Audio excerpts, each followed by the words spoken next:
அந்த காலத்தில் ஊருக்குள்ள வேணின்னு ஒரு புள்ள ஒருத்தி இருந்தான். அவன் ஒரு கிராத்தல், அதாவது பிராத்தல், தமிழில் கிராத்தல். இங்கே இருக்கிற பசங்க எல்லாருக்குமே அவள் தான் வந்து சும்மா தாங்கி. அவளோட புருஷன் பேர் சந்திரன். சரியான குடிகார நாய். எப்போ பார்த்தாலும் குடிச்சிட்டு வேலை வெட்டிக்கே போகாமல் வீட்லேயே கிடப்பான். அவளுக்கு ஒரு பொண்ணு இருக்கா.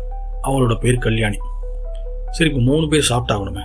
புருஷன் வேலைக்கு போகல, பொண்டாட்டியும் வேலைக்கு போயிருக்கணும், நல்ல வேலைக்கு. ஆனால் அவன் என்ன பண்ணா, வேற வேலைக்கு போயிட்டான்.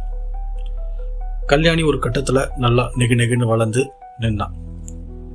அவளை பார்க்குறவன் ஒரு தடவைக்கு 3 தடவை திரும்பி பார்ப்பான். அவள் அவ்வளோ செம்ம அழகாக இருப்பான்.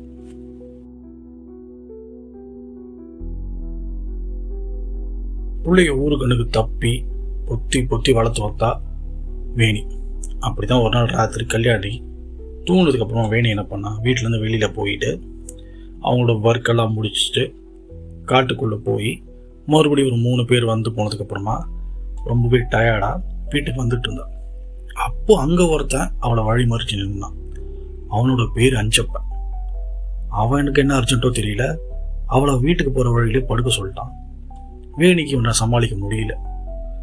சரி, என்ன பண்ணுறது, வேற வழி இல்லை. 3 பேரை போட்டாச்சு, இவன் 4வது தானே அப்படின்னு இவளும் அங்கேயே படுத்துட்டான். எல்லா வேலையும் ஒரு வகை நல்லபடியாக முடிஞ்சிருச்சு.